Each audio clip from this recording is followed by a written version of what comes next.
So everyone, this is Gautami from Shivanteshwara College of Engineering.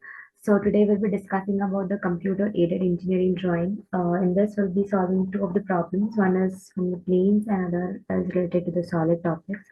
So before going into the problems of solving any of the topic, so we'll see what is CAD and what is just a brief explanation of what is CAD. So CAD, Computer Aided Engineering Drawing, is an abbreviation of a CAD, is a useful computer to aid in a creation, modification, analysis, or optimization of a design. This software is used to increase the productivity of the designer, improve the quality of the design, improve the communication through documentation, and to create a database for manufacturing. Designs made through CAD software are helpful in protecting the products and inventions when used in patent application. CAD output is often in the form of electronic files or printing machines or other manufacturing operations. So next we'll move on to the solving a problem. So this is a problem related to the planes. So it's a rectangular based lamina, that is a plane we are going to draw, of 35 mm into 25 mm rest on the HP on a shorter edge. The lamina is rotated about the edge on which it rested till it appears as a square in the top view. The edge on which the lamina rests is inclined at 30 degrees to VP. Draw its projections and find its inclination to HP. So this is the baseline, the axis line, we can say x-axis and y-axis. So the VP is the upper part and the HP, the horizontal is the position is the down part, vertical and horizontal. So now we are going to draw a rectangular box of the height of 20 and width of 35. They said the longer portion will be facing towards the HP. So this is facing towards HP. So we'll name all the four corners as A, B, C, and D. So we are even using the smart dimensions to take out the measurements of the edges. So now we will draw projections from the points, all the points A, B, C, D. So we're not projecting. So a few of the points are invisible to the top view. So which are those points? Here we can say that in other ways we can say the points, that is C and D, which are nearer to the axis lines, are invisible. So that the B and D is mentioned in a bracket indicating that it is invisible. And then next we're gonna take the same measurements of A, B, and C, D. We're going to take the measurements of from year to year, that is from A to C, and we'll be projecting it on the VP. After projecting in our VP of the angle of 45 degrees, so then we'll be projecting the lines from the point A, B, C, D. That is B and D points are invisible. That is, it's not visible to us, but is actually present, and it will be projected downwards. And we are also horizontally like projecting the points from A, B, C, and D. So the points where it meets will draw will just connect to the box. So we can see that a rectangular box has been changed into a square. That the side view of rectangular is seen as a square when it is projected towards the angle of 45 degrees.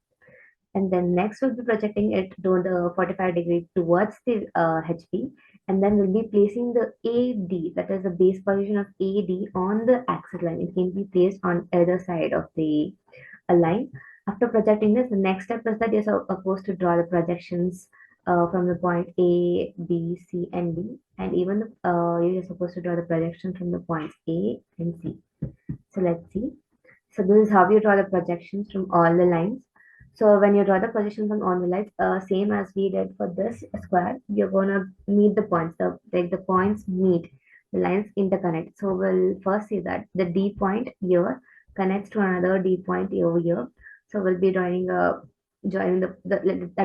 take that as a first point.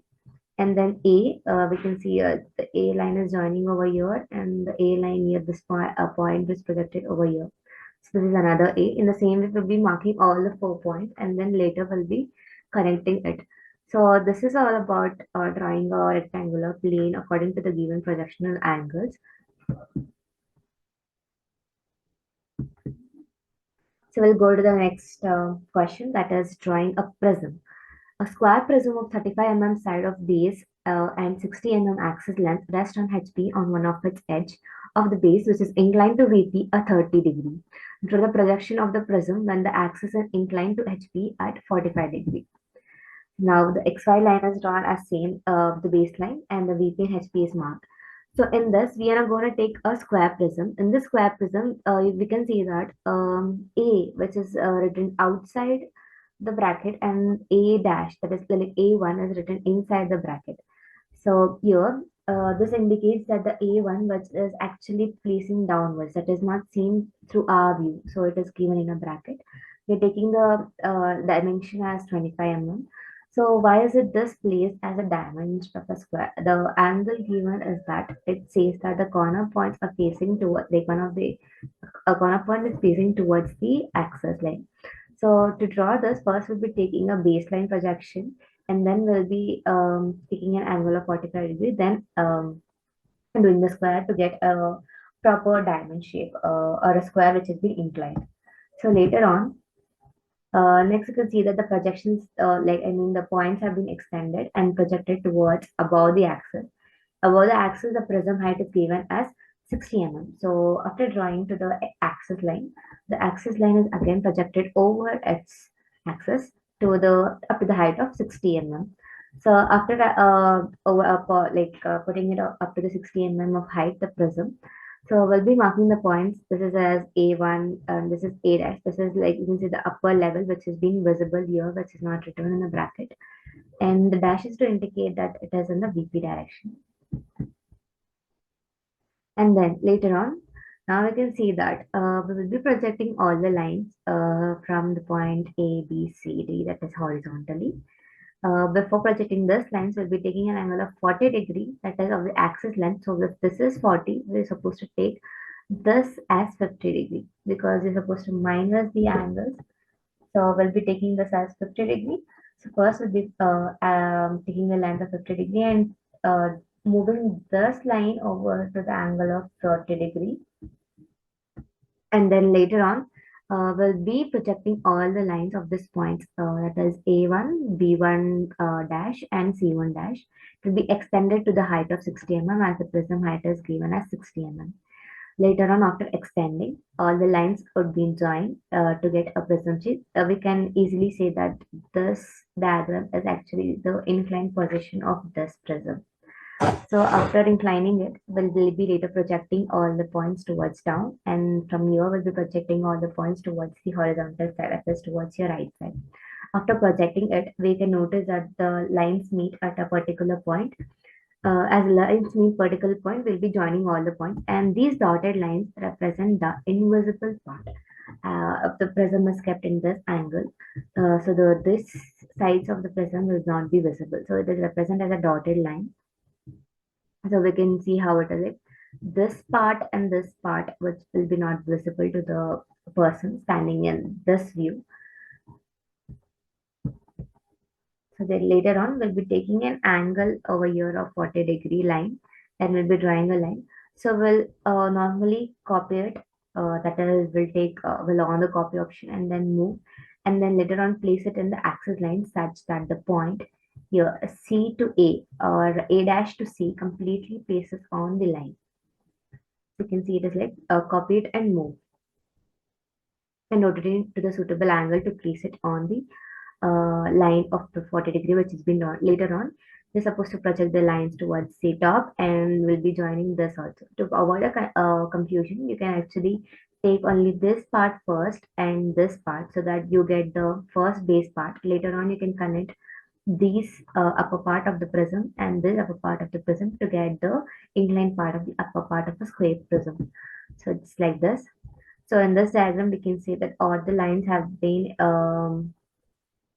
projected, and here the D dash meets another D dash where the point is marked the same way. All the points which has been meeting will be marked, and later on it will be drawn. So you can see that basically in this projections are used of a thin lines, and for the prism or the solid shape or the laminas or any isometric thing, we'll be using a thick line of 0.5 mm. That is used to show that that is actual diagram, and this, all the thin projections are for our references.